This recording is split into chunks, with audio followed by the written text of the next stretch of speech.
გამარჯობათ.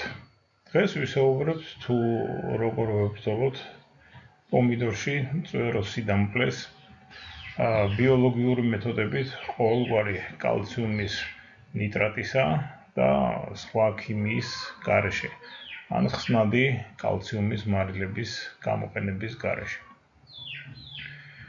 ეს, კაცმა რომ თქვას, სულაც არ არის ძნელი, უბრალოდ რაღაც გარკვეული ცოდნა და მონდომება სჭირდება. ეხლა, როდესაც უკვე სეზონია და პომიდორი შემოდის, მწვეროს სიდამპლეს ვერაფრით ვერ შევებრძოლებით, ვერც ქიმიური, ვერც ბიოლოგიური მეთოდებით. ეს უბრალოდ უნდა გადავდოთ გაზაფხულისათვის, რომ გაისად მწვეროს სიდამპლე ჩვენს მცენარეებს არ განუვითარდება. სანამ პომიდორი ჩითილია, სასურველია მისი მორწყვა ხსნადი კალციუმის შემცველი ხსნარით. და ეხლა საიდან მოვიტანოთ ეს კალციუმი? რა თქმა უნდა, არა კალციუმის გვარჯილად. უпростоრად იგივე კალციუმის ნიტრატიდან.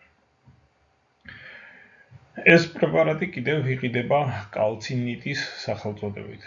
არავითარ შემთხვევაში თუ ბიომეურნე ბრძანდებით, ამ პრეპარატს არ გაეკაროთ, არ არსებობს საჭიროება მასში ფულის გადახდის. ეხლა ასეთი რამ, უბრალოდ კალციუმის დეფიციტი იშვიათად რომ განვითარდეს. საქმე იმაშია, რომ მცენარეებს სჭირდებათ როგორც კალიუმი, ისე კალციუმი და ეს ორი ელემენტი არის ერთმანეთის ანტაგონისტი. კალიუმი, რა თქმა უნდა, მცენარეებს მეტი სჭირდებათ. და თუ არსებობს რაღაც გარკვეული თანაფარდობა, ჩემო ბატონო, კალიუმსა და კალციუმს შორის, მცენარე იზრდება ძალიან კარგად და იდეალური ფარდობა პრაქტიკულად ყველა ბოსტნეულისათვის კალიუმსა და კალციუმის შორის არის 2:1. ეს ვიმეორებ ნებისმიერი ბოსტნეულისათვის სრულად სამართლიანი გახლავთ. ეხლა რაც შეეხება კონკრეტულად პომიდორს 2:1-დანაც აწყობს და даже 3:1-დანაც თქვენ წარმოიდგინეთ. იმიტომ რომ კალიუმი საერთოდ პომიდორს ბევრი სჭირდება. ეხლა თუ ზუსტად ასეთი თანაფარდობა არასოდეს არ აზრდება თავისთავად ცხადი არც ნიადაგში, არც სასუქში და ვერც ნიადაგის სასუქით გამდიდრებით ვერ დავსვამ და ვერანაირი ანალიზით ვერ დავაახლოვებთ ამას ზუსტად ამ ციფრებთან, მაგრამ ცოტა მეტი და ცოტა ნაკლები დასაშვებია.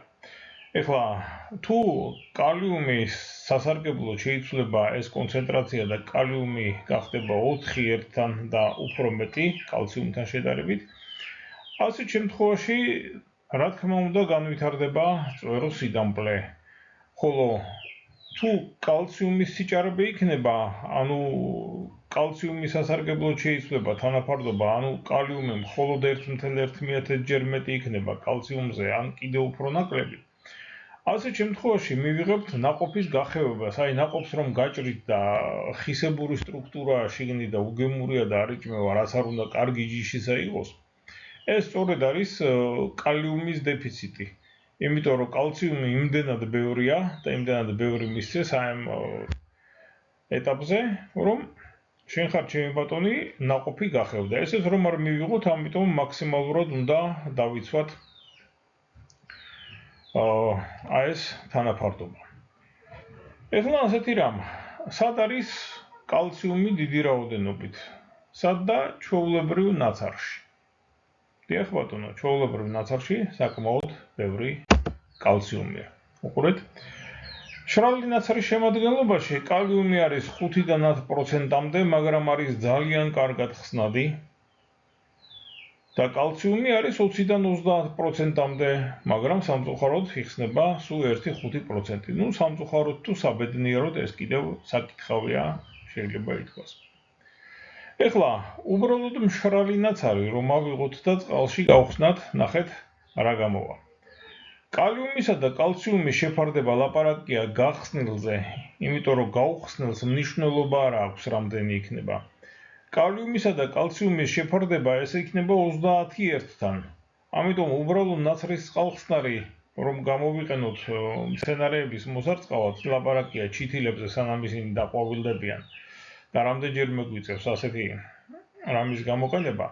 კალიუმისა და კალციუმის შეფარდება იქ არის 30-1-თან, ეს არის გარანტირებული წვეროს სიდამპლე და გარდა ამისა მოხდება ნიადაგის ტუტიანობის მომატება, რაც ძალიან ცუდი არის პომიდორებისათვის. პომიდორს ოდნავ მჟავე ნიადაგი უყვარს. 6-6.5 pH ეს მისთვის არის იდეალური.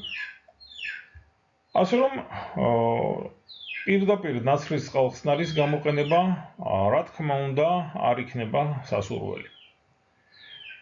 ამიტომ ნაცრის წყალხსნარს უნდა დავამატოთ ლიმონმჟავა. ეხლა შევხედოთ. ნაცრის წყალხსნარი ლიმონმჟავით, ანუ ავიღეთ 10 ლიტრი წყალი, 200 გრამი ნაცარი და 2-5 გრამი ლიმონმჟავა. ასეთ შემთხვევაში უკვე კალიუმის ხსნადობა არ შეიცვლება პრაქტიკულად. აი კალციუმისა კი მკვეთრად შეიცვლება. ის ბევრად უფრო უკეთესად გაიხსნება და კალიუმისა და კალციუმის შეფარდება იქნება 1.7-1-თან, აი აქედან 1.4-1-მდე. გააჩნია რამდენს ავიღებთ ახლა, თუ 2-ს ავიღებთ იქნება 1.7-1-თან, თუ 5 გრამ ლიმონმჟავას ავიღებთ 200 გრამ ნაცარზე იქნება 1.4-1-თან. ეს არის იდეალურზე მეტი კალციუმი, მაგრამ არც იმდენი, რომ პომიდორის ნაყოფი გახევდეს. ასე რომ ნაცარი აუცილებლად ლიმონმჟავასთან ერთად უნდა ვიხმაროთ და ასეთი ნაცარწყლით, ასეთი სასუქით შეიძლება ითქვას, ყოველ 10 დღეში ერთხელ რომ მოვწყალთ ჩითილები, ძალიან კარგი იქნება მათთვის. თუმცა ჩითილობის ასაკში სასურველია კიდევ აზოტოვანი სასუქით დავამატოთ რაიმე, ვთქვათ ბიოჰუმუსი. წინააღმდეგ შემთხვევაში ნაცრის წყალხსნარი იცოდეთ რომ აზოტს არ შეიცავს და მცენარე დაიჩაგრება. აზოტს თუ სხვა რამით დავუმატებთ, არსებობს კიდევ ძალიან კარგი სასუქი ორგანიკა, თხევადი სასუქი, რომელსაც ბიოაგრო უშვებს. აი მისი გამოყენებაც შესაძლებელი იქნება, რა თქმა უნდა. ჩემო ბატონო, გარდა ამისა, ვთქვათ, შეიძლება გამოვიყენოთ იგივე ვთქვათ, გადამწვარი ნაკელის წყალხსნარი და ასე შემდეგ. რაც გვაქვს აზოტოვანი. ნაცრის წყალხსნარი ვიმეორებ, აზოტოვანი არ არის, მაგრამ კალიუმისა და კალციუმის შეფარდების გასასწორებლად ნამდვილად ძალიან კარგად გამოდგება. და კიდევ ერთი რამ, რაც მინდა გითხრათ, ის რეცეპტი, რაც მოყვანილი იყო. 10 ლიტრ წყალში 200 გრამი ნაცარი და 2-დან 5 გრამამდე ლიმონმჟავა. ეს შეიძლება ითქვას, რომ არის საწყისი ხსნარი.